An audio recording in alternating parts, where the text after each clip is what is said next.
São Tomás de Aquino revela os 7 pecados contra o Espírito Santo. Primeiro, considerando o Espírito Santo como uma pessoa divina. É pecado contra o Espírito Santo não confessá-lo como pessoa divina, que em unidade com o Pai e o Filho é o único Deus.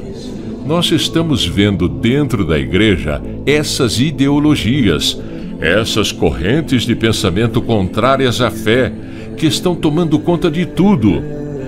Ou seja, o Espírito Santo já não é mais a única pessoa divina. Hoje estão colocando a Pachamama, Candomblé, Umbanda e outras.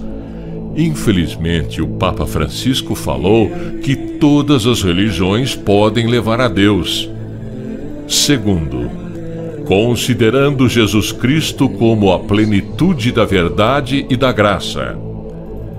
É pecado contra o Espírito Santo reinterpretar a história do dogma cristão como uma evolução da revelação, refletida em níveis avançados de consciência na igreja coletiva, em vez de confessar a plenitude insuperável da graça e da verdade em Jesus Cristo, o Verbo de Deus feito carne. São João 1, 14, 18. Santo Irineu de Lyon estabeleceu de uma vez por todas, contra os gnósticos de todos os tempos, os critérios da hermenêutica católica, isso é, da epistemologia teológica.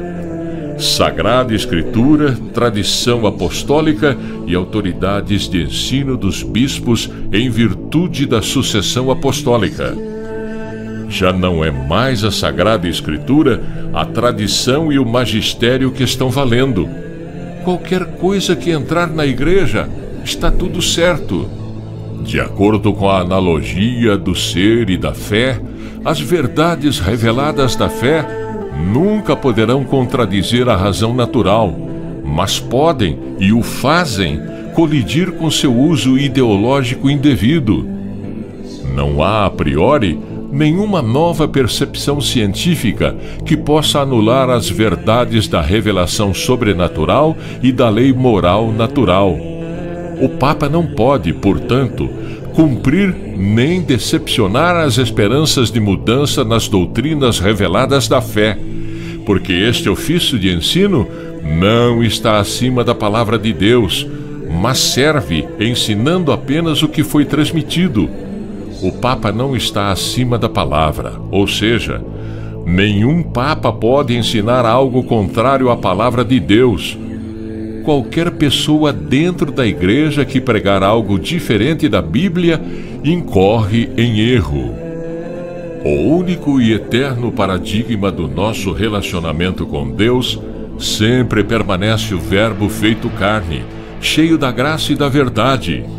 Em contraste com a ilusão de superioridade intelectual dos antigos e novos gnósticos, com sua crença na autocriação e autorredenção do homem, a Igreja sustenta que a pessoa de Jesus Cristo é a verdade plena de Deus e uma novidade intransponível para todas as pessoas, porque não há salvação em nenhum outro, pois também debaixo do céu nenhum outro nome há, dado entre os homens, pelo qual devamos ser salvos.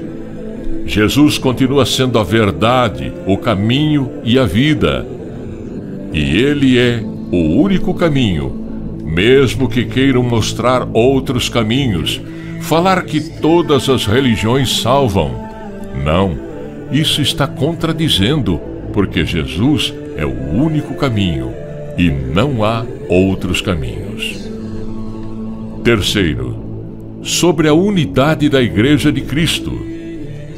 É pecado contra o Espírito Santo quando a unidade da Igreja no ensino da fé é entregue à arbitrariedade e à ignorância das conferências episcopais locais que supostamente se desenvolvem doutrinamento em ritmos diferentes, sob o pretexto da campanha da descentralização. Santo Irineu de Lyon declara contra os gnósticos: Embora dispersa por todo o mundo até os confins da terra, a Igreja Católica possui uma e a mesma fé por todo o mundo. A Conferência Episcopal da Bélgica aprovou um rito para uma bênção para pares do mesmo sexo. Foi falado nesse sínodo que eles querem dar poder às conferências episcopais para cada um agir da forma que quiser. Todo mundo vai ser Igreja Católica, mas vão ser várias igrejas católicas no mundo todo. Vai virar um protestantismo dentro da Igreja Católica. A unidade da Igreja Universal em corpo e um só Espírito é cristológica e sacramentalmente fundamentada, pois um só Senhor, uma só fé, um só batismo, um só Deus e Pai de todos, que é sobre todos, age em todos e está em todos. Efésios 4, 5. E é contrário à mesma unidade do Espírito Santo enredar os pastores da missão geral da Igreja, leigos, religiosos e clérigos, em uma luta pelo poder, no sentido político, em vez de compreender que o Espírito Santo efetua sua cooperação harmoniosa. Mas, pela prática sincera da caridade, cresçamos em todos os sentidos naquele que é a cabeça, Cristo. Efésios 4, 15. Quarto, considerando o episcopado como instituição de direito divino. É pecado contra o Espírito Santo que, por meio do sacramento das ordens sagradas, nomeou bispos e padres como pastores da Igreja de Deus. Atos dos Apóstolos 20 e 28. Depô-los ou mesmo secularizá-los puramente a critério pessoal sem um processo canônico. Os critérios objetivos para medidas disciplinares contra bispos e padres são apostasia, cisma, heresia, má conduta moral, um estilo de vida grosseiramente não espiritual e incapacidade óbvia para o cargo. Isso é especialmente verdadeiro para a seleção de futuros bispos, quando o candidato nomeado, sem exame cuidadoso, não tem uma firme compreensão da palavra que é confiável de acordo com o ensino. Tito 1, 9. Infelizmente, hoje, nós estamos vendo que aqueles que deveriam defender a fé não fazem. Quinto, sobre a lei moral natural e os valores inegociáveis. É pecado contra o Espírito Santo quando bispos e teólogos apenas oportunisticamente apoiam o Papa publicamente quando ele apoia suas preferências ideológicas. Ninguém pode permanecer em silêncio ao defender o direito à vida de cada pessoa, desde a concepção até a morte natural, pois o Papa é o mais alto intérprete autêntico da lei moral natural na Terra, na qual a palavra e a sabedoria de Deus brilham na existência e no ser da criação. São João 1, 3.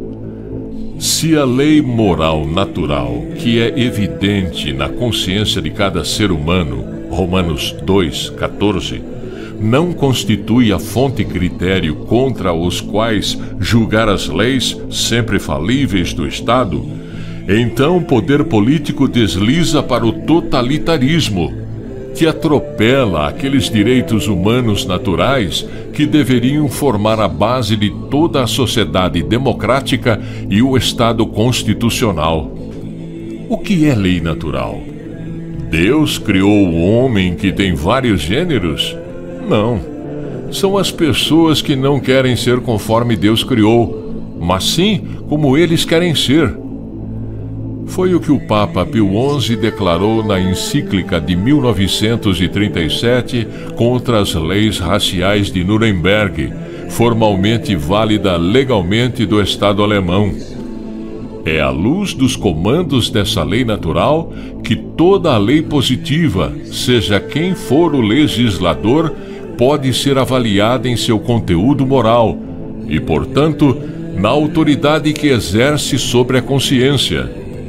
As leis humanas, em flagrante a contradição à lei natural, são viciadas como uma mácula que nenhuma força, nenhum poder pode consertar. Hoje nós temos leis humanas que são contrárias à lei de Deus. Infelizmente, está cada vez pior.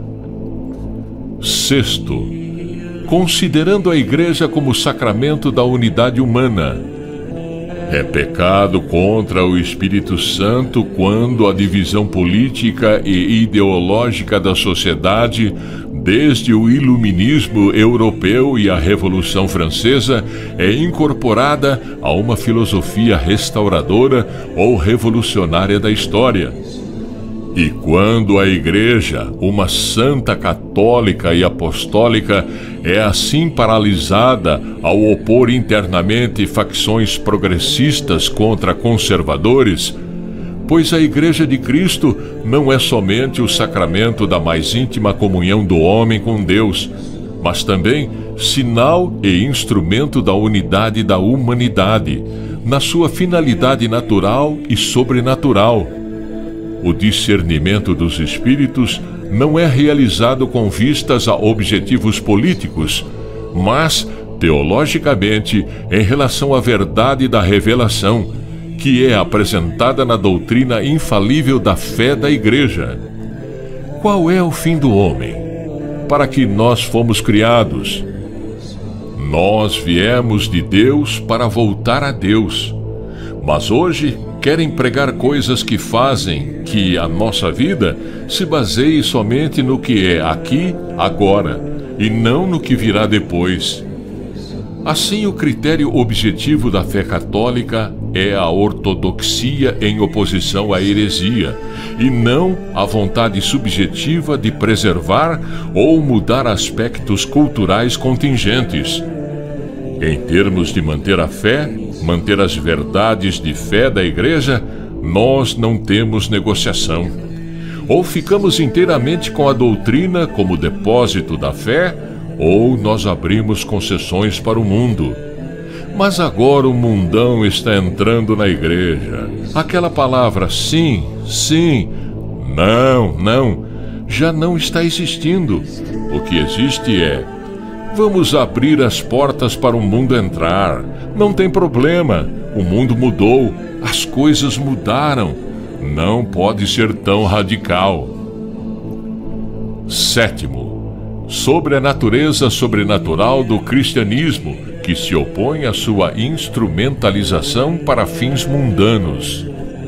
O pecado mais atual contra o Espírito Santo é quando a origem e o caráter sobrenaturais do cristianismo são negados para subordinar a Igreja do Deus Trino aos objetivos e propósitos de um projeto de salvação mundano, seja neutralidade climática ecossocialista ou a Agenda 2030 da elite globalista. Ou seja, nós não temos mais a salvação que vem depois, o sobrenatural de Deus.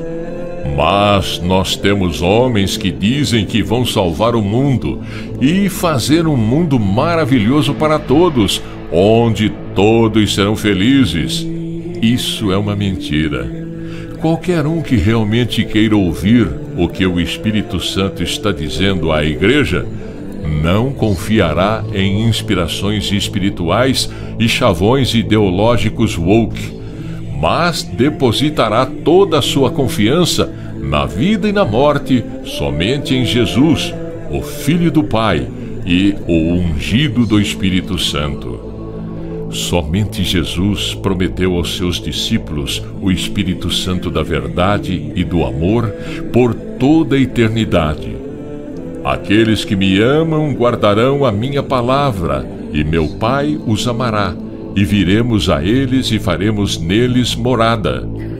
Mas o advogado, o Espírito Santo, a quem o Pai enviará em meu nome, vos ensinará todas as coisas, e vos fará lembrar de tudo o que vos tenho dito. São João 14, 23, 26. Quem nós estamos seguindo? Estamos seguindo a Deus, ao Espírito Santo, a Jesus? Ou nós estamos seguindo o mundo? Porque se for para seguir o mundo, nós não precisamos de igreja. Se for para ter uma igreja mundana, então encerra, não precisa. Nós estamos aqui para seguir a Cristo. E seguir a Cristo é renunciar a si mesmo, é renunciar o mundo, é renunciar o pecado e viver a santidade. É isso que nós estamos querendo e buscando.